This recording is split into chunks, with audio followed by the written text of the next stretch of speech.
الحمد لله نحمده ونستعينه ونستغفره ونؤمن به ونتوكل عليه ونعوذ بالله من شرور أنفسنا ومن سيئات أعمالنا من يهده الله فلا مضل له ومن يضلله فلا هادي له ونشهد أن لا إله إلا الله وحده لا شريك له ونشهد أن سيدنا وسندنا ونبينا ومولانا محمدا عبده ورسوله صلى الله تعالى عليه وعلى آله وأصحابه وأزواجه وذرياته وبارك وسلم تسليما كثيرا كثيرا. أما بعد فأعوذ بالله من الشيطان الرجيم. بسم الله الرحمن الرحيم. إنا أنزلناه في ليلة مباركة إنا كنا منذرين فيها يفرق كل أمر حكيم أمرا من عندنا إنا كنا مرسلين. وقال النبي صلى الله عليه وسلم إذا كانت ليلة النصف من شعبان فقوموا ليلها وصوموا يومها فإن الله تعالى ينزل فيها لغروب الشمس إلى السماء الدنيا فإن الله ينزل فيها لغروب الشمس إلى السماء الدنيا فيقول على من مستغفر فأغفر له على مسترزق فأرزقه على مبتلا فأعافيه على كذا حتى يطلع الفجر.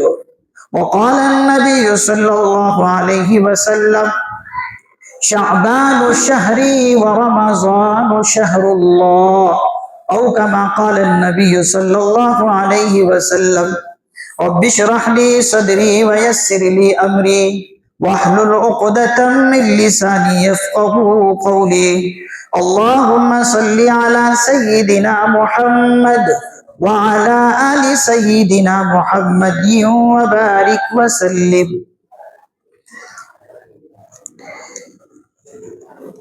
میرے نہایت واجب الاحترام قابل احترام دوستوں، بزرگوں، نوجوان ساتھیوں، آج ہم سبوں کے لیے بڑی خوشی اور مسرت کا موقع ہے کہ اللہ رب العزت والجلال نے ایک سال کے بعد پھر یہ شب براءت ہمیں نصیب فرمائی. اللہ تعالیٰ سے دعا ہے کہ آج کی رات کی ساری رحمتوں اور برکتوں سے ہم سبوں کو مالا مال فرمائیں اور پوری امت مسلمہ کو مالا مال فرمائیں. آپ کے لیے ایک خوشخبری تو یہ ہے کہ میرے کہنے کے مطابق یہاں کے ذمہ داران مسجد نے یہ لائٹیں جو لگتی تھی وہ اللہ کے فضل سے ختم ہو گئی. یہ چیز کب سے آئی میں آپ حضرات کو بتاؤں. حدیث کی روشنی میں عمدۃ القاری ایک بڑی عظیم حدیث کی کتاب ہے، شرح حدیث کی کتاب ہے. اس کے اندر حضرت ملا علی قاری رحمۃ اللہ علیہ، یہ بہت بڑے محدث گزرے ہیں، انہوں نے اپنی کتاب کے اندر یہ بات لکھی ہے کہ بہت زمانے پہلے ایک شخص اسلام میں داخل ہوا جس کا نام یحییٰ بن خالد برمکی نام تھا. وہ پہلے کیا تھا؟ غیر مسلم تھا. وہ اسلام قبول کیا تو اسلام قبول کرنے کے بعد جیسے ہی اسلام میں داخل ہوا تو وہ پہلے جو ہے آتش پرست تھا. آگ پرست، آتش کہتے آگ کو، تو وہ آگ کی پوجا کرتا تھا. جیسے وہ اسلام میں داخل ہوا اس کے سارے گناہ تو معاف ہو گئے، لیکن وہ آتے ہی اسلام میں یہ آتش پرست انہوں نے یہ چیز ایجاد کی، خصوصاً شب برات میں لائٹنگ کا انتظام کرنا اور آتش بازی، پٹاخے پھوڑنا، کیونکہ وہ غیر مسلم تھا، پہلے وہ کرتا آ رہا تھا تو اس کی عادت لگی ہوئی تھی، تو اسلام میں آنے کے بعد بھی وہ کرنے لگا۔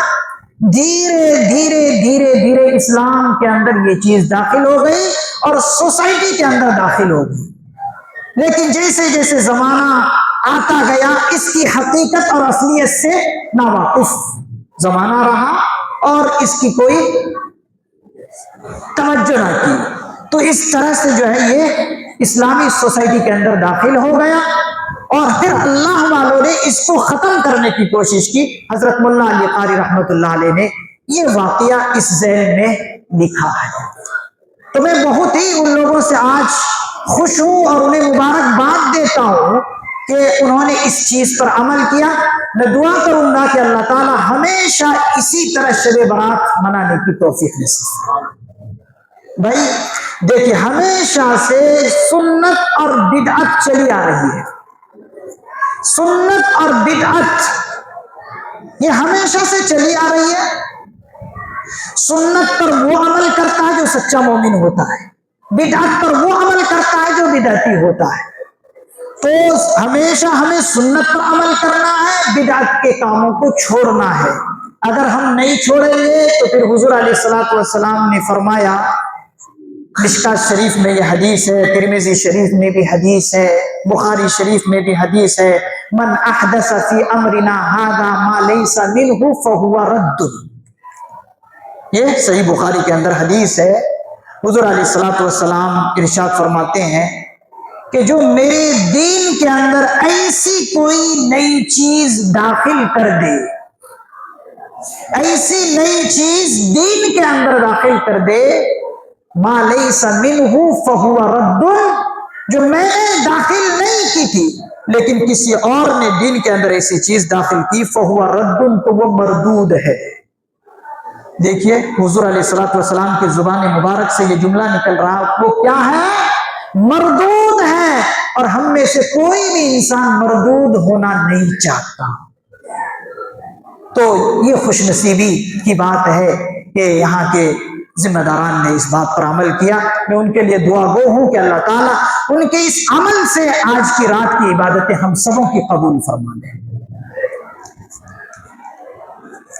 یہ آج کی رات جسے ہم شب برات کہتے ہیں، شعبان المعظم کی یہ 15ویں رات ہے، اس کو عربی میں لیلۃ المبارکہ بھی کہتے ہیں، یعنی برکت والی رات، اور اسی طریقے سے اس کو لیلۃ البراءہ بھی کہتے ہیں، یعنی بری ہونے کی رات۔ عرف عام میں اس کو شب برات کہتے ہیں۔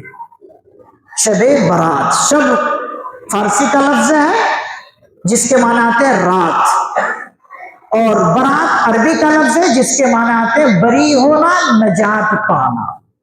تو اس رات میں اللہ تعالی انگنت بے شمار لا تعداد بندوں کو جہنم سے آزادی نصیب فرماتے ہیں۔ لا تعداد بندوں کو اللہ تعالیٰ جہنم سے آزادی فرماتے ہیں اور جنت نصیب کرتے ہیں۔ بے شمار اس رات کی فضیلتیں اور روایات بھی بہت ساری ہیں، کوئی یہ نہیں کہہ سکتا کہ یہ روایتیں من گھڑت ہے۔ من گھڑت اگر ہوتی تو حضور علیہ الصلوۃ والسلام اس رات میں جنت البقیع کیوں جاتے؟ اما عائشہ صدیقہ رضی اللہ عنہا کے بستر سے چھپے چھپے اٹھ کر جنت البقیع جو مدینہ منورہ کا قبرستان ہے وہاں جاتے ہیں، اور اما عائشہ صدیقہ رضی اللہ عنہا بھی پیچھے پیچھے دوڑتی ہوئی جاتی ہیں۔ حضور علیہ الصلوۃ والسلام مڑ کر دیکھتے ہیں کہ یہ تو میری زوجہ محترمہ اما عائشہ صدیقہ رضی اللہ عنہا، ہم سب کی ماں۔ تو حضور نے فرمایا، یا عائشہ تمہارا کیا خیال ہے؟ کیا تم نے یہ سوچا کہ شاید کہ میں آج کی رات تمہارے بستر سے اٹھ کر کسی اور بیوی کے پاس چلا گیا ہوں؟ تو اما عائشہ صدیقہ رضی اللہ عنہا نے فرمایا کہ ہاں میرے لخت جگر شوہر، میرا یہی خیال ہوا کہ آپ کسی اور بیوی کے پاس چلے گئے۔ تو حضور علیہ الصلوۃ والسلام نے فرمایا نہیں عائشہ، آج کی رات شعبان کی 15ویں رات ہے، جس رات میں اللہ تبارک و تعالی قبیلہ بنو کلب کی بکریوں کے بالوں سے زیادہ بندوں کی مغفرت فرماتے ہیں۔ قبیلہ بنو کلب ایک عرب میں ایک قبیلہ ہے، اس قبیلے کے اندر یہ مہارت حاصل تھی کہ زیادہ سے زیادہ بکریاں یہ قبیلہ پالا کرتی تھی۔ تو حضور علیہ الصلوۃ والسلام نے اس قبیلہ بنو کلب کی بکریوں کے بالوں سے زیادہ تعداد میں اللہ تعالیٰ اپنے بندوں کی اس رات میں مغفرت فرماتے ہیں، وہ حوالہ کیا۔ تو دیکھیے کیا آپ اس روایت کو من گھڑت کہیں گے؟ نہیں۔ آگے پھر حضور علیہ الصلوۃ والسلام نے فرمایا کہ عائشہ جانتی ہو یہ کتنی عظیم رات ہے؟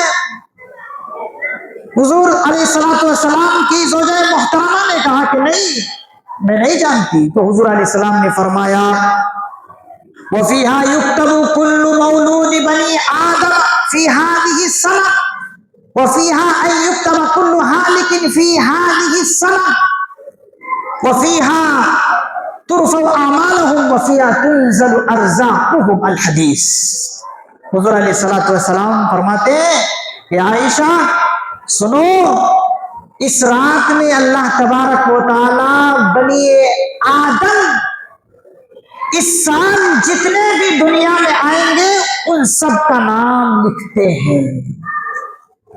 کیا مطلب؟ یعنی اس سال میں جتنے بچے پیدا ہوں گے ان سب کا نام لکھا جاتا ہے۔ تو آج وہ دکھوں کے مارے بندے کہاں ہیں؟ ان سے میں گزارش کرتا ہوں جو اولاد کے لیے تڑپ رہے تھے، اللہ کے حبیب علیہ السلام فرماتے اس رات میں اس سال میں جتنے بچے آنے والے ہیں اس دنیا میں ان سب کا نام لکھا جاتا ہے۔ تو وہ دکھوں کے مارے آج کی رات میں دعا کر لیں، انشاءاللہ نیک صالح اولاد ملنے کی خوشخبری ہے۔ کس کی طرف سے؟ حضور علیہ الصلوۃ والسلام کی طرف سے۔ اگر اس مجمع میں کوئی ایسے دکھوں کے مارے بندے بیٹھے ہیں جو سال ہر سال سے اولاد کے لیے تڑپ رہے ہیں لیکن اولاد نصیب نہیں ہو رہی ہے مصلحتاً، ایسے اللہ تو دیں گے لیکن آزما رہے، تو آج کی رات تڑپ تڑپ کر دعا کیجئے، انشاءاللہ یہ عاجز بھی دعا کرے گا، انشاءاللہ ضرور آپ سب کو اولاد کی دولت سے اللہ نوازیں گے۔ ہم سب دعا کریں گے، آپ کی پریشانی کے اندر ہم شریک ہیں، انشاءاللہ دعا کریں گے۔ پھر حضور علیہ الصلوۃ والسلام نے فرمایا وَفِيهَا أَن يُكْتَبَ كُلُّ هَالِكٍ فِي هَذِهِ السَّنَةِ، یہ ایسی عظیم رات ہے کہ اس رات میں یہ بھی لکھا جاتا ہے کہ اس سال کتنے بندے مریں گے، کتنے بندوں کی وفات ہوگی، تو ان کا بھی نام لکھا جا رہا ہے۔ تو ہم میں سے اگر کوئی یہ چاہتا ہے کہ ہماری عمر صحت اور سلامتی کے ساتھ اللہ تعالیٰ برکت دے دے ہماری عمر میں، تو ہم دعا کریں گے، انشاءاللہ کریں گے نا، صحت اور سلامتی کے ساتھ رہنے کی دعا کریں گے کہ اللہ تعالیٰ اور بھی مجھے دنیا میں صحت اور سلامتی کے ساتھ رکھیے تاکہ اور زیادہ سے زیادہ نیک اعمال کروں۔ تو یہ بھی حضور کی طرف سے خوشخبری ہے۔ پھر آقا علیہ الصلوۃ والسلام اسی حدیث کے ذیل میں فرماتے ہیں وَفِيهَا تُرْفَعُ أَعْمَالُهُمْ وَفِيهَا تُرْفَعُ أَعْمَالُهُمْ کہ اللہ رب العزت کی بارگاہ میں لوگوں کے اعمال آج پیش ہوتے ہیں، اٹھائے جاتے ہیں۔ کا مطلب ترفعو اٹھانا، رفع یرفعو کے معنی آتے اٹھانا عربی کے اندر، تو اٹھانے جانے کا مطلب محدث نظام فرماتے ہیں کہ آج کی رات میں بندوں کے اعمال اللہ کی بارگاہ میں پیش ہوتے ہیں۔ اب ہم میں سے ہر کوئی یہ چاہتا ہے کہ آج کی رات کم از کم اللہ کی بارگاہ میں عبادتوں کے ساتھ، اور ہم قرآن کریم میں تلاوت میں مگن ہو کر اللہ کے دربار میں ہمارا اعمال آج پیش ہو، ہر کوئی چاہتا ہے۔ تو بتائیے آج کی رات کون کون قرآن کریم کو ہاتھ سے لگائیں گے، سینے سے لگائیں گے؟ ہر کوئی بندہ اللہ کا آج قرآن کریم کو سینے سے لگائیے، جنہیں آتا ہے وہ آدھا گھنٹہ بیٹھ کر پڑھیے اور پڑھنے کے بعد بغیر کسی سے بات کر کے اللہ سے بات کیجیے۔ دیکھیے محدث نظام فرماتے ہیں کہ جب بندہ قرآن کریم کی تلاوت سے فارغ ہو فوراً کسی سے بات کیے بغیر اللہ سے دعا کرو، دعا ضرور قبول ہوتی۔ کیوں؟ اس لیے کہ قرآن کریم پڑھ رہا تھا، ابھی اللہ سے بات کر رہا تھا، اب لوگوں سے ابھی بات نہیں کیا، ڈائریکٹ اللہ سے بات کیا اور اللہ کے سامنے ہاتھ اٹھا کر دعا کر رہا ہے، تو اللہ والوں نے لکھا ہے کہ دعا ضرور قبول ہے۔ تو جو بندے نہیں پڑھنا جانتے ان سے بھی میں گزارش کروں گا کہ وہ آج قرآن کریم کو ہاتھوں میں لیں اور سینے سے لگائیں اور اللہ سے کہیں کہ یا اللہ تو نے اتنی بڑی دولت عطا کی، اس کی میں نے قدر نہیں کی۔ میرے عزیزوں میں کیا بتاؤں، آپ اگر سفر کریں گے، حضرت پیر ذوالفقار نقشبندی نور اللہ مرقدہ فرماتے ہیں دنیا کے اندر ایسے ایسے علاقے اب بھی ہیں کہ اس علاقے والے دنیا کے اندر جو ہے قرآن کریم کی شکل کو دیکھنے کے لیے تڑپ رہے ہیں کہ قرآن کریم کا شکل کیسا ہے، سامنے ہو بہو میں دیکھوں، ایسے علاقے اب بھی ہیں۔ تو اللہ کے فضل سے ہمارے پاس تو قرآن کریم موجود ہے، ایک نہیں کئی قرآن کریم ہے گھروں میں رکھے ہوئے۔ تو قرآن کریم صرف مردوں کے پڑھنے کے لیے نہیں ہے میرے بھائی، میرے عزیزوں، قرآن کریم کو صرف ہم نے یہ سمجھا کہ مردوں کے لیے بس ہے، نہیں، یہ قرآن کریم تو اصل میں زندوں کے لیے بھیجا گیا ہے۔ اِنَّا أَنزَلْنَاهُ فِي لَيْلَةٍ مُبَارَكَةٍ إِنَّا كُنَّا مُنذِرِينَ، اس بابرکت رات میں اس قرآن کریم کو اتارا ہے، تو رات بھی بابرکت، قرآن کریم بھی بابرکت۔ تو صرف یہ مردوں کے لیے نہیں ہے، زندوں کے پڑھنے کے لیے ہے۔ تو آج کی رات میں اگر آپ قرآن کریم نہیں پڑھیں گے تو میں سمجھتا ہوں کہ آپ نے اللہ کی اس دولت کی ناقدری کی۔ انشاءاللہ ہاتھ اٹھائیں، سینے سے لگائیں گے آج کی رات، جہاں جہاں ہے، گھر میں نہیں ہے، مسجد میں آ جائے، آپ سینے سے اس کو لگا لیں۔ انشاءاللہ آپ دکھے دلوں سے اللہ سے عرض کریں گے تو اللہ تعالیٰ آپ کی توبہ قبول کرے گی، کہ توبہ قبول ہونے کی رات ہے۔ اور حضور علیہ الصلوۃ والسلام نے آگے فرمایا وَفِيهَا تُرْزَقُ أَعْمَالُهُمْ، کہ ترفع اعمالهم وفيها تنزل ارزاقهم، کہ یہ عظیم ترین رات ہے اے عائشہ جس رات میں اللہ تعالیٰ بندوں کو روزی نصیب کرتے ہیں، رزق اتارتے ہیں۔ کیا کرتے ہیں؟ تنزل ارزاقهم، اے عائشہ اس رات میں اللہ تعالیٰ روزی اتارتے ہیں۔ اب یہاں روزی اتارنے کا مطلب کیا ہے کہ اللہ تعالیٰ اس رات میں اس بندے کو، فلاں بندے کو اس سال کتنے رزق دینا ہے، کتنی روزی دینا ہے، وہ لکھ لیتے ہیں، اور لکھ کر کیا کرتے ہیں، اللہ تبارک و تعالیٰ فرشتوں کو سپرد کر دیتے ہیں۔ تو کیا معلوم ہوا کہ اللہ تعالیٰ آج کی رات میں بندوں کا بجٹ بنا رہا ہے۔ بجٹ آپ دیکھتے ہیں نا، سال آیا، ہماری گورنمنٹ نے بجٹ تیار کیا اور پرسوں پیش بھی کر دیا، تو پورے سال کا بجٹ آج تیار ہو رہا ہے۔ خوش نصیب وہ ہے کہ آج اپنے زندگی کے لیے بجٹ اچھا سے اچھا تیار کر لے، وہی شخص خوش نصیب ہے۔ کتنی بڑی بات حضور نے ارشاد فرمائی۔ تو میرے بھائی آج بجٹ ہم سبوں کا تیار ہو رہا ہے، تو اس کے لیے آپ حصہ لیں، اللہ سے گڑ گڑائیں، خوب مانگے۔ حضور علیہ الصلوۃ والسلام کی ایک اور حدیث ہے، یہ جو شعبان معظم کا مہینہ چل رہا ہے، یہ رات تو بابرکت ہے ہی، یہ مہینہ بھی بابرکت ہے۔ حضور علیہ الصلوۃ والسلام کیا فرما رہے دیکھیے، شعبان شہری، شعبان میرا مہینہ ہے، وہ رمضان شہر اللہ، رمضان اللہ کا مہینہ ہے۔ اللہ اکبر! جب حضور علیہ الصلوۃ والسلام نے فرمایا کہ شعبان شہری، شعبان میرا مہینہ ہے، تو اب حضور علیہ الصلوۃ والسلام کے معمولات ذرا پڑھیں۔ اما عائشہ صدیقہ رضی اللہ عنہ فرماتی ہے کہ حضور علیہ الصلوۃ والسلام اس ماہ شعبان میں کثرت سے روزہ رکھتے تھے۔ اما عائشہ صدیقہ رضی اللہ عنہ فرماتی ہے میں نے کسی بھی مہینے میں کثرت سے روزہ رکھتے ہوئے اس مہینے کے علاوہ حضور کو نہیں دیکھا۔ کثرت سے پیدل پہ روزہ رکھتے تھے حضور علیہ السلام۔ اور دوسری حدیث دیکھیے، حضرت ام سلمہ رضی اللہ عنہ فرماتی ہے اذا رأيت النبي صلی اللہ علیہ وسلم يصوم شهرين متتابعين الا شعبان ورمضان۔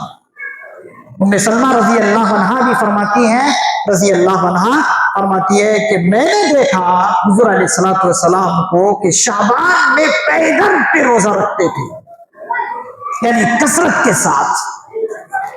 تو اس ماہ میں ہم پیدل پہ لگاتار رمضان کی طرح روزہ تو نہیں رکھ سکتے میرے بھائی، ہمارے اندر وسعت اور طاقت نہیں ہے جو حضور کے اندر طاقت تھی، لیکن کثرت سے رکھ تو سکتے ہیں نا، ایک دن چھوڑ کے، 2 دن چھوڑ کے، 3 دن چھوڑ کے رکھ تو سکتے ہیں۔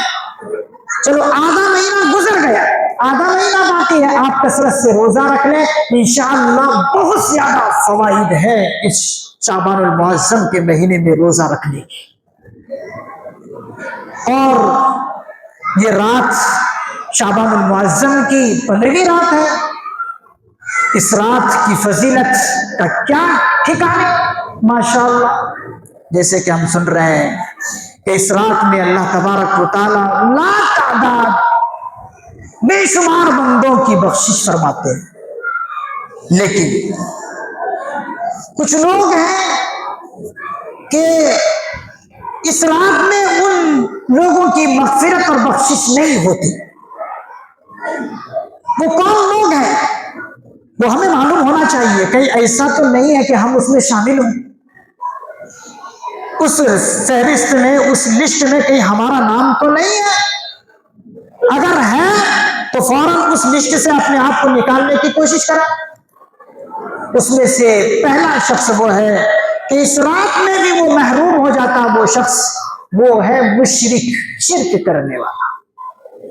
شرک کرنے والا، یہ شرک کیا ہے؟ توحید کی ضد ہے۔ شرک کیا ہے؟ توحید کی ضد۔ اب شرک اللہ کی ذات میں ہو یا صفات مختصہ میں ہو، کسی بھی حال میں جائز نہیں، حرام، بڑا گناہ ہے شرک کرنا۔ ایک شرک یہ ہے کہ آپ اللہ کی ذات و صفات میں کسی کو شریک کر دیا، یہ شرک اکبر ہے۔ اسی طریقے سے اللہ تعالیٰ روزی دیتے ہیں، آپ نے کسی اور کے روزی دینے کی بات کر دی کہ اور بھی روزی دیتے ہیں کوئی اللہ کے جیسا، یہ بھی شرک ہے۔ اسی طریقے سے مختار کل کسی کو آپ نے جان لیا کہ جیسے اللہ تعالیٰ پورا اختیار رکھتے سب کچھ کرنے پر، کوئی دوسرا بھی اختیار رکھتا ہے مختار کل کے رکھنے کا، کہ کوئی اور بھی مختار کل ہے کہ کچھ بھی کر سکتا ہے، تو یہ آپ نے اگر عقیدہ رکھا تو یہ بھی اللہ کے ساتھ شرک کرنا ہوا۔ بہت ساری قسمیں ہیں شرک کی، ان تمام شرکوں سے بچنا از حد ضروری ہے، بے انتہا ضروری ہے۔ اللہ تعالیٰ شرک کو کبھی معاف نہیں فرماتے ہیں۔ ان اللہ لا یغفر ان یشرک به ویغفر ما دون ذلک لمن یشاء ومن یشرک باللہ فقد افترى اثما عظیما، سورہ نساء کی آیت ہے۔ پھر دوسری جگہ پر اللہ تعالیٰ نے فرمایا ان اللہ لا یغفر ان یشرک به ویغفر ما دون ذلک لمن یشاء ومن یشرک باللہ فقد ضل ضلالا بعیدا، کہ جو اللہ کے ساتھ شرک کیا وہ بہت دور کی گمراہی میں چلا گیا۔ تو مشرک کی بخشش نہیں اس رات میں بھی، بشرطے کہ وہ توبہ کر لے۔ اور اسی طریقے سے والدین کی نافرمانی کرنے والے کی بھی اس رات میں بخشش نہیں، بشرطے کہ وہ سچی توبہ کرے۔ سچی توبہ اگر کر لے گا تو اس کی انشاءاللہ بخشش ہے اس رات میں۔ اگر سچی توبہ نہیں کیا تو اس کی بخشش نہیں، چاہے اللہ کی رحمتیں بارش کی طرح برس رہی ہو، لیکن اس شخص کی مغفرت اور بخشش نہیں۔ آج افسوس یہ ہے کہ ماں باپ کے ساتھ اولاد بہت زیادتی کر رہی ہے. بے انتہا دیکھنے میں آ رہا ہے کہ والدین کو پریشان کرنا، والدین کے سامنے زور زور سے گفتگو کرنا، زور زور سے بات کرنا والدین کے سامنے، یہ بھی جائز نہیں ہے. آپ وہ کہتے ہیں زور زور سے بات کرنے کی، میں نے اکابرین کی کتابوں میں پڑھا ماں باپ کی طرف ایسا پیر پھیلانا بھی ناجائز ہے. اف کہنا یہ تو آج معمولی بن گئے. جب تک اولاد باپ کو ماں کو ستائے پیٹ نہیں بھرنا تو کیا کریں گے؟ آج اپنے آپ کو بخشوانا نہیں چاہیں گے. جو ماں باپ کو ستائے ہیں، پریشان کیے ہیں، ان سے میں ادباً گزارش کرتا ہوں کہ آج کی رات آپ فون کیجئے. اگر گھر پر ہے تو آپ ان کے سامنے جا کر بیٹھ جائے، پیر پکڑ لیں. خدا کے واسطے ابا معاف کر دیجیے، خدا کے واسطے میری ماں آپ معاف کر دے. ہو سکتا میں نے بہت آپ کو سال بھر تکلیف پہنچائی ہے، میں خدا را آپ سے آج مغفرت چاہتا ہوں، آپ مجھے معاف کر دیں.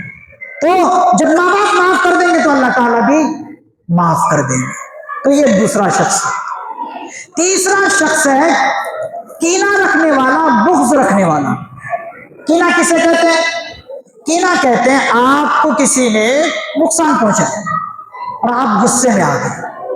اب دیکھ رہے ہیں کہ غصے میں آ چکے ہیں آپ، لیکن اس کو آپ کچھ نہیں بگاڑ سکتے. تو آپ اندر اندر کیا ہو رہے ہیں؟ آپ جو ہے پگھل رہے ہیں، غصہ کر رہے ہیں. اندر اندر آپ جو ہے غصے سے پیلے ہو رہے ہیں. اب آپ کی نیت کیا ہے؟ جیسے مجھے موقع ملے گا اس کو تکلیف دوں گا. تو یہ ہے کینہ اور بغض. تو اس شخص کی بھی بخشش نہیں ہے. اس کی تلافی کیا ہے؟ سمپل ہے اس کی تلافی. بھائی آپ کو کسی نے تکلیف دی، آپ اسے معاف کر دیں. فوراً آپ کا کچھ نقصان کیا، آپ معاف کر دیں. میرے بھائی آپ یہ چاہتے ہیں کہ اللہ تعالیٰ آپ کو جلدی معاف کرے، تو آپ کو بھی یہی عادت اپنانی ہوگی کہ آپ بندوں کو جلدی معاف کریں. اگر آپ بندوں کو جلدی معاف کریں گے تو اللہ تعالیٰ بھی جلدی ہمیں اور آپ کو معاف کریں گے. تو اس سے نکلنے کا یہی راستہ ہے، کینہ کپٹ اپنے اندر نہ رکھیے، فوراً معاف کر دیں. اگر آپ معاف کر دیں گے تو اللہ تعالیٰ بھی جلدی آپ کو معاف کرے. بھائی ہم سے زیادہ عظمت اور وقار والے کون ہیں؟ حضور علیہ الصلوۃ والسلام سارے انسانوں میں افضل ہیں. سارے انسانوں میں، سارے نبیوں میں، سارے رسولوں میں افضل ہے. لیکن وہ کیا فرماتے ہیں؟ فرماتے ہیں عبداللہ ابن ابی رئیس المنافقین مدینہ منورہ کا. آپ نے وہ واقعہ سنا کہ جب اس کا انتقال ہوا تو حضور علیہ الصلوۃ والسلام ان کی جنازہ بھی پڑھا دی. رئیس المنافقین، سارے منافقوں کا سردار مر رہا ہے تو ان کا بیٹا آ کر کیا کہہ رہا؟ حضور میں جانتا ہوں میرے ابا نے آپ کو تکلیف دی ہے، حضور آپ میرے خاطر اتنا کیجئے کہ آپ کا قمیص مبارک دے دیجئے، میں ان کو کفن میں پہنا دوں. حضور میرے خاطر آپ اپنا لعاب مبارک، تھوک مبارک ان کے منہ میں ڈال دیجئے. حضور میرے خاطر آپ میرے ابا کی جنازہ کی نماز پڑھا دیجئے. حضور علیہ الصلوۃ والسلام یہ سب کچھ کر گئے، قمیص مبارک اتار کر ان کے کفن کے لیے دے دیے، لعاب دہن، لعاب مبارک ان کے منہ میں دے دیے، یہاں تک کہ نماز جنازہ بھی پڑھا. حضرت عمر رضی اللہ عنہ آڑے آئے، حضور آپ کیا کر رہے ہیں؟ یہ رئیس المنافقین، مدینے کا بڑا سردار، منافقوں کا سردار، آپ ان کی جنازہ کی نماز پڑھا رہے ہیں. اے عمر تم نہیں جانتے، میں بھی جانتا ہوں کہ میری نماز جنازے سے اس کی بخشش نہیں ہو سکتی، لیکن میں چاہتا ہوں کہ میں اسے بخش دوں. میں چاہتا ہوں کہ ان کے لیے نماز جنازہ پڑھاؤں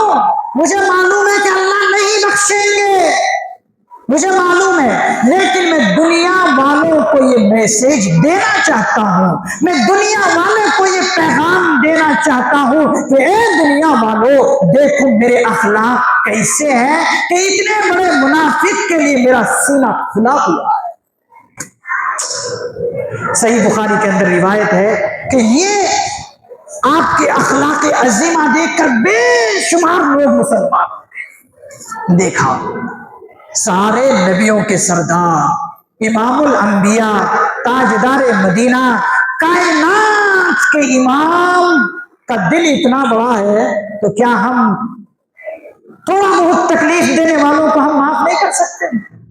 میرے بھائی معاف کر دیجئے، اگر آپ معاف کر دیں گے تو انشاءاللہ اللہ بھی ہم سبوں کو جلدی معاف کر دے گا۔ ہم سب تو اچھا جنتی بننا چاہتے ہیں نا، جنتی بننا چاہتے ہیں۔ دیکھیے جنتی بننے کے لیے کچھ کام کرنے پڑیں گے، جنتی بننے کے لیے کچھ کام کرنے کے یہ ہے کہ آج کی رات کو آپ اللہ اور اس کے رسول کے کہے ہوئے مطابق کے ساتھ آج کی رات گزار دیں، انشاءاللہ ہم سبوں کا بیڑا پار ہوگا۔ اور کچھ خاص چیزوں کا آپ اہتمام کریں۔ قرآن کریم کی سورہ توبہ میں یہ آیت مبارکہ ہے، والمؤمنون والمؤمنات بعضهم اولیاء بعض یأمرون بالمعروف وینہون عن المنکر ویقیمون الصلاة ویؤتون الزکاة ویطیعون اللہ ورسولہ اولئک سیرحمهم اللہ ان اللہ عزیز حکیم۔ اللہ تعالیٰ ارشاد فرماتے ہیں مومن مرد اور مومن عورتیں یہ ایک دوسرے کے مددگار ہیں۔ کیا ہے؟ اولیاء بعض، ایک دوسرے کے کیا ساتھی ہیں، ایک دوسرے کے کیا دوست ہیں، ایک دوسرے کے کیا مددگار ہے۔ تو بھائی آپ دوسرے کو معاف نہیں کریں گے تو پھر مومن بھائی کے لیے آپ دوست اور مددگار کیسے ہوئے؟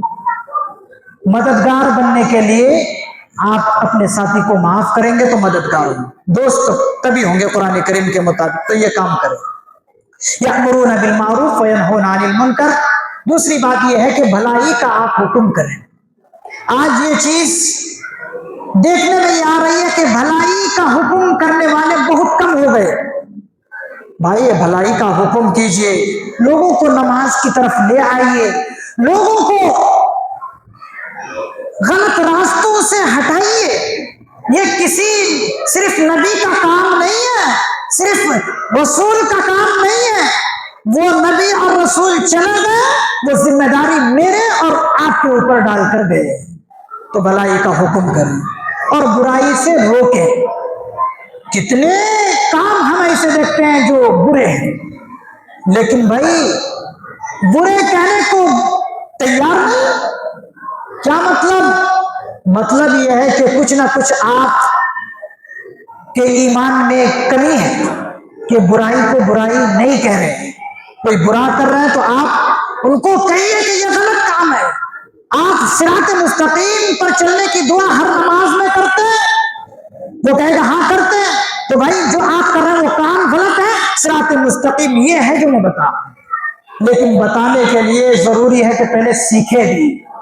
افسوس یہ ہے کہ آج ہم نے سیکھنے کا مزاج ہی ختم کر دیا۔ اللہ معاف فرمائے۔ بتائیے قرآن کریم کی تفسیر ڈیلی ہوتی ہے لیکن بیٹھنے والے چند لوگ ہوتے ہیں، تو آپ نے کیا سیکھنے کا مزاج رکھا؟ مطلب یہ ہوا کہ آپ نے سیکھنے کا مزاج ختم کر دیا۔ تو کہنے کے لیے ضروری ہے کہ پہلے کچھ سیکھیں۔ اگر آپ سیکھیں گے، اور حضور علیہ الصلوۃ والسلام کی بشارت ہے کہ اگر سیکھتے سیکھتے مر گئے تو وہ طالب علم کی حالت میں مرا ہے۔ حضور علیہ الصلوۃ والسلام فرماتے ہیں جو انسان طالب علم کی حالت میں مرتا ہے وہ شہید کا درجہ پاتا ہے۔ کتنی بڑی بشارت بھائی! سیکھنے کی کوشش کیجئے۔ سیکھتے سیکھتے اگر دنیا سے چلے جائیں گے تو طالب علم کی حالت، طالب علم کی موت شہید کے درجے میں آتا ہے۔ تو سیکھنے کا مزاج بنائیں۔ وَيُقِيمُونَ الصَّلَاةَ، نماز کی پابندی کیجیے۔ نماز کی پابندی ہم کرتے نہیں ہیں۔ آج شب برات ہے، ہم نے یہ سمجھا کہ شب برات ہی سب کچھ ہے، بس آج کی رات عبادت میں گزار دو، بس کل سے چھٹی۔ پھر کیا فرما رہے اللہ تعالیٰ؟ وَيُقِيمُونَ الصَّلَاةَ، صرف پڑھنے کو نہیں کہہ رہے ہیں، اقامت صلاۃ یعنی نماز کو قائم کرنے کی بات کہہ رہے ہیں کہ نماز قائم کرنے کی بات کب ہوگی؟ جب آپ ڈیلی نماز پڑھیں گے، کسی بھی مسجد میں نماز آپ پڑھیں گے تو اقامت دین ہوگا، نماز کو قائم کرنا، ڈیلی آپ 5 وقتہ نمازوں کی پابندی کریں، وَيُؤْتُونَ الزَّكَاةَ زکوٰۃ بھی ادا کریں۔ آج اللہ معاف فرمائے ہم سبوں کو زکوٰۃ کے بارے میں ہمارا اچھا خیال نہیں ہے۔ کتنے لوگ مجمع میں ایسے ہیں کہ زکوٰۃ دیتے نہیں اہتمام کے ساتھ، بس ایسے ہی خیالاً، بس تصوراً، بھائی اتنے مال نکلتے ہیں زکوٰۃ کے، نکال دیں۔ فقہاء کرام فرماتے آپ حساب کے ساتھ جب تک اپنے مال کی زکوٰۃ نہیں نکالیں گے زکوٰۃ ادا نہیں ہوگی، کیونکہ زکوٰۃ فرض ہے۔ آپ اگر صرف ایسے ہی تخمیناً اندازے سے آپ نکال دیں گے زکوٰۃ ادا نہیں ہوگی، آپ حساب اور کیلکولیٹر کر کے نکالیں گے تب آپ کی زکوٰۃ ادا ہوگی۔ اور اللہ معاف فرمائے آج بہت سارے ایمان والے ایسے جو ایمان میں کمزور ہیں، وہ زکوٰۃ کو جزیہ ٹیکس محسوس کرتے ہیں کہ یہ زکوٰۃ جو ہے ٹیکس ہے، استغفر اللہ ربی من کل ذنب واتوب الیہ، یہ کوئی معمولی نہیں ہے زکوٰۃ۔ حضور علیہ الصلوۃ والسلام کے زمانے کا ایک واقعہ میں آپ کو سناتا ہوں، آپ روئیں گے۔ حضور علیہ الصلوۃ والسلام کے زمانے میں ایک شخص تھا جس کا نام ثعلبہ ابن حاتب انصاری، یہ اصل میں کیا تھا؟ منافق تھا۔ کیا تھا؟ منافق۔ حضور کی خدمت میں آ کر عرض کرنے لگا کہ اللہ کے رسول صلی اللہ علیہ وسلم آپ میرے لیے دعا کر دیں کہ میں مالدار ہو جاؤں۔ کیا کہہ رہا؟ کہ آپ میرے لیے دعا کر دیں کہ میں مالدار ہو جاؤں۔ یہ واقعہ قرآن کریم کی سورہ توبہ کے اندر ہے، وَمِنْهُمْ مَنْ عَاهَدَ اللَّهَ لَئِنْ آتَانَا مِنْ فَضْلِهِ لَنَصَّدَّقَنَّ وَلَنَكُونَنَّ مِنَ الصَّالِحِينَ۔ آپ سورہ توبہ آیت نمبر 75 اٹھا لیجئے، آپ کو یہ واقعہ ملے گا۔ تو اس نے حضور سے درخواست کی کہ آپ میرے لیے دعا کر دیں۔ حضور نے کتنا بہترین جملہ ان سے فرمایا کہ ثعلبہ، میں تو خود مالدار ہونا پسند نہیں کرتا ہوں، تمہارے لیے کیا دعا کروں؟ میں خود چاہتا ہوں کہ میں غریب رہوں، میں خود نہیں چاہتا کہ میں مالدار ہو جاؤں، تو میں تمہارے لیے بھی چاہتا ہوں کہ تم بھی میرے جیسے ہی گزار لو۔ اس نے کہا نہیں حضور، میں چاہتا ہوں کہ مالدار ہو جاؤں۔ پھر حضور نے ایک اور جملہ فرمایا، دیکھیں کتنا بہترین جملہ جو ہمارے لیے انمول ہے، بولڈ ہے۔ کیا فرمایا کہ ثعلبہ، وہ تھوڑا مال جس پر تم شکر ادا کرو اس زیادہ مال سے بہتر ہے جس پر تم شکر ادا نہ کر سکو۔ یہ کوئی بہترین ناصح ہی یہ جملہ بول سکتے ہیں۔ حضور علیہ السلام نے کتنا بہترین جملہ فرمایا، اے ثعلبہ، وہ تھوڑا مال تمہارے لیے بہتر ہے جس پر تم شکر ہر ٹائم ادا کر سکو، اس زیادہ مال سے جس پر تم شکر ادا نہ کر سکو اس سے کئی گنا بہتر ہے کہ تھوڑا مال ہو اور اس پر تم شکر ادا کر سکو۔ لیکن اس شخص نے حضور کے انکار کرنے پر اصرار کرتا رہا، بار بار کہتا رہا، حضور آپ میرے لیے دعا کر دیں، اور سنیے میں آپ سے وعدہ کرتا ہوں کہ لوگوں کے جو حقوق میرے اوپر آئیں گے میں وہ ادا کروں گا۔ جب حضور نے سنا کہ یہ ایسا کہہ رہا کہ لوگوں کے حقوق جو میرے اوپر عائد ہوں گے میں ان کو ادا کروں گا، تو حضور نے دعا کر دی۔ حضور نے جب دعا کی تو فقہاء محدث نظام فرماتے ہیں، تفسیر کی کتابوں میں لکھا ہوا ہے کہ اتنا اس کا مال پھیلا، اس کے بکریوں میں اتنی برکت ہوئی کہ مدینے کے آس پاس کی جگہیں بھر گئی، یہاں تک کہ اب وہ مدینے سے باہر رہنے لگا۔ کیا؟ مدینے سے باہر رہنے لگا۔ حضور نے صحابہ سے پوچھا کہ بھائی وہ جو شخص دعا کرانے کے لیے آیا تھا وہ کہاں ہے؟ وہ دکھ نہیں رہا۔ تو لوگوں نے، صحابہ کرام رضی اللہ عنہ نے فرمایا حضور اس کے مال میں اتنی برکت ہوئی کہ وہ مدینے سے باہر رہنے لگا، اور پہلے وہ جمعہ اور جماعت میں شریک ہوتا تھا، اب تو وہ جمعہ اور جماعت سے بھی دور رہنے لگا، یعنی جمعے کی نماز بھی اب وہ ادا نہیں کرتا مدینے کے اندر آ کر، اور جماعت میں بھی شامل نہیں ہوتا۔ اس وقت حضور علیہ الصلوۃ والسلام سے 3 جملے زبان مبارک سے نکلے، ویحا ثعلبہ ویحا ثعلبہ ویحا ثعلبہ۔ یہ جملہ عرب کے اندر بولا جاتا ہے بربادی کے لیے، ہائے ثعلبہ کی بربادی، ہائے ثعلبہ کی بربادی، ہائے ثعلبہ کی بربادی۔ اللہ اللہ، جب حضور کی زبان مبارک سے یہ جملہ نکل جائے تو پھر اس کی عاقبت اور انجام کا کیا ٹھکانا۔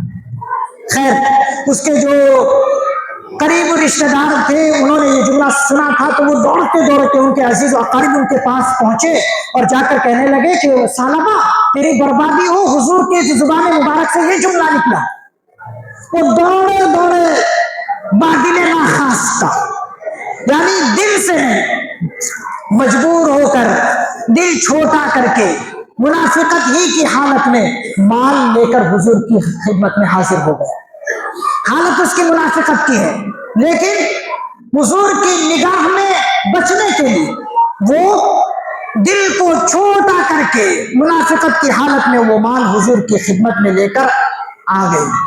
حضور نے فرمایا، اے ثعلبہ، جب اللہ نے تیرے مال کو قبول نہیں کیا تو اب میں تیرے مال کو قبول کر کے کیا کروں؟ جب اللہ ہی نے انکار کر دیا تیرے مال کی قبولیت کے لیے، قبول ہونے کے لیے، تو اب میں کیا کروں؟ کہتے ہیں کہ وہ اپنے چہرے پر خاک ڈال کر، مٹی ڈال کر، ہائے میری بربادی، ہائے میری بربادی کہتے ہوئے نکل گئے۔ حضور کا زمانہ ختم ہوا، مفسر نظام فرماتے ہیں کہ حضرت ابوبکر صدیق رضی اللہ عنہ کا زمانہ آیا۔ ان کے زمانے میں بھی دل کو چھوٹا کر کے صدیق اکبر کی خدمت میں مال لے کر آیا۔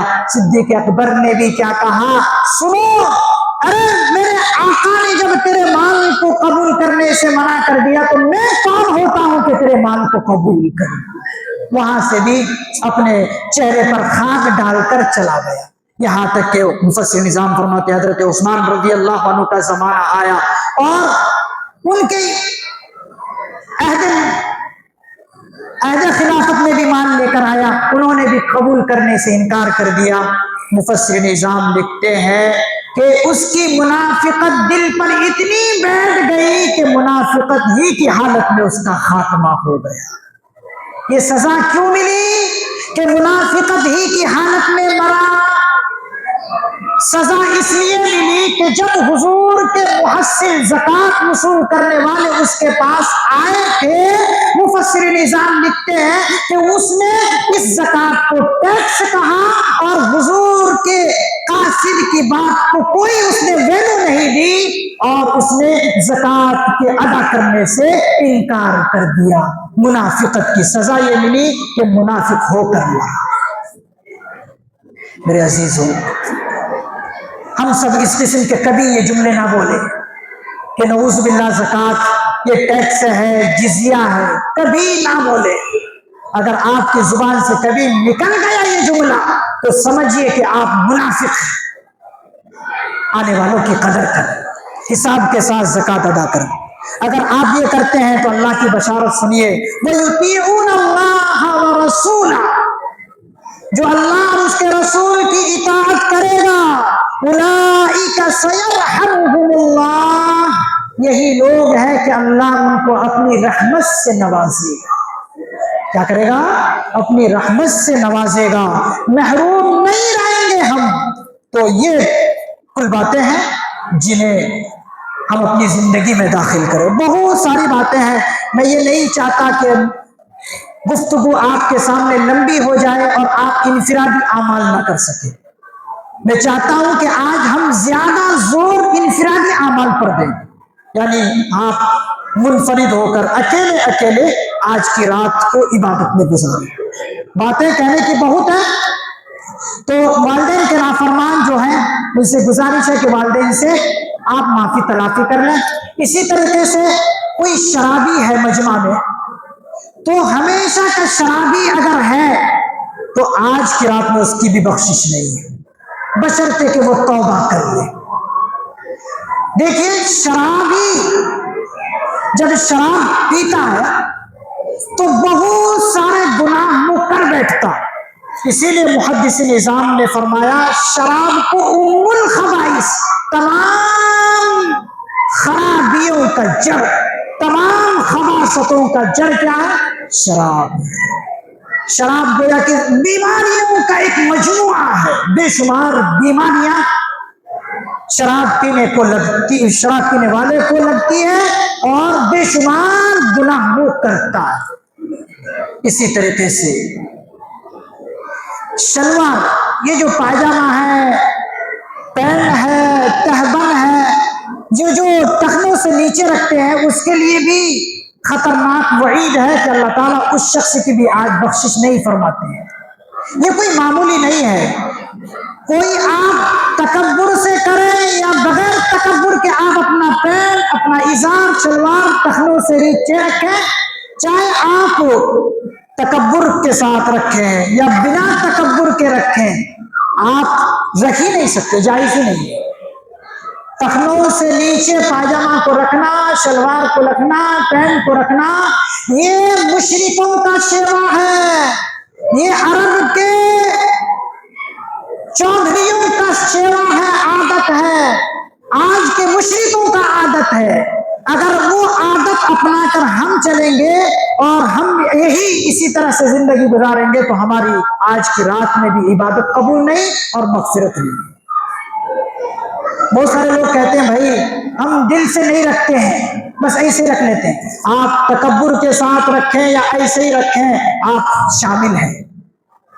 یہ غیروں کا طریقہ ہے۔ حضرت عبداللہ ابن عمر رضی اللہ عنہ فرماتے ہیں من تشبہ بقوم فہو منہم، جو کسی قوم کی مشابہت اختیار کرے، اس کی کاپی کرے، وہ اسی میں سے ہے۔ تو دیکھیے اب کوئی سی بھی چیز ہو، غیروں کا آپ اپنائیں گے، آپ ان میں شامل ہو جائیں گے، تو اس سے بچیں۔ اسی طریقے سے میرے بھائی زنا، زانیوں کی بھی آج بخشش نہیں ہے، شرط یہ ہے کہ وہ آج سچی پکی توبہ کریں۔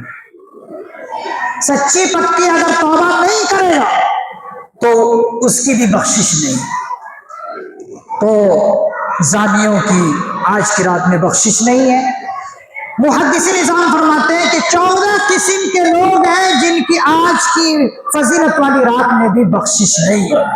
تو وہ 14 قسم کے جو شخص ہیں ان پر میں بات نہیں کر سکتا، جو موٹی موٹی چیزیں ہیں میں نے آپ کے سامنے رکھے ہیں۔ ایک اور چیز، قطع رحمی کرنے والے کی بھی بخشش نہیں۔ قطع رحمی کہتے ہیں رشتوں کو توڑنے والا۔ آج رشتوں کو توڑنا یہ معمول بن گیا، کسی نے تھوڑی سی کوئی تکلیف دی آپ ان سے بات کرنا چھوڑ دیتے ہیں۔ بھائی یہ قطع رحمی کرنا ہوا، رشتوں کو توڑنا ہوا۔ تو رشتوں کے توڑنے والے کی بھی آج کی رات معافی نہیں، بخشش نہیں۔ تو اگر آپ نے کسی کا دل دکھایا ہے، رشتوں کو توڑے ہیں ناحق، تو آپ ان سے معذرت کر لیں اور آج سے وہ رشتوں کو نبھانے کی کوشش کریں۔ جب رشتے ٹوٹتے ہیں تو پھر کیا ہوتا ہے معلوم؟ آپ ان سے سلام و کلام سب سے پہلے بڑھ کر دیتے ہیں۔ اس کے بعد پھر کیا ہوتا ہے؟ آپ ان کو حقارت کی نظر سے دیکھنا شروع کر دیتے ہیں۔ پھر کیا ہوتا ہے؟ یہ ہوتا ہے کہ آپ اس بیمار رشتے دار کی عیادت کرنا چھوڑ دیتے ہیں۔ پھر کیا ہوتا؟ نحوست۔ پھر نحوست یہاں تک پہنچتی ہے کہ اس رشتے دار کی جنازے میں بھی شریک نہیں ہوتے۔ یہ سب کے سب کیا ہے؟ علامتیں۔ سلام و کلام رشتے داروں سے نہ کرنا، اس کی بیماری پر جا کر عیادت نہ کرنا، ان سے حال چال نہ پوچھنا، اور اسی طریقے سے ان کی جنازے میں شریک نہ ہونا، یہ سب کے سب قطع رحمی کی نشانیاں، رشتوں کو توڑنے کی نشانیاں ہیں۔ تو اس سے بچیں۔ یہ جو تمام اشخاص میں نے گنائے ہیں، ان تمام اشخاص سے گزارش ہے کہ اگر اس کے اندر ملوث ہیں تو وہ آج سچی پکی توبہ کر لیں اور فون وغیرہ کر لیں. آج کل رابطہ کرنا کوئی مشکل نہیں ہے، آرام کے ساتھ رابطہ کر سکتے ہیں. ماں باپ کا دل دکھایا ہے، ماں باپ کے سامنے آپ جو ہے بیٹھ جائیں، ان سے معافی تلافی کر لیں. انشاءاللہ اگر ہم نے یہ کر لیا تو آج کی رات ہم سب محروم نہیں رہیں گے، بلکہ آج کی رات کی فیوز و برکات ہمیں ضرور نصیب ہوگی. انشاءاللہ سب کریں گے، انشاءاللہ ضرور کریں گے. اللہ تعالیٰ سے دعا ہے اللہ تعالیٰ آج کی رات کی تمام رحمتیں اور برکتیں ہم سبوں کو نصیب فرمائے اور ساری امت مسلمہ کو نصیب فرمائے. وآخر دعوانا الحمدللہ رب العالمین. دعا فرمائیں.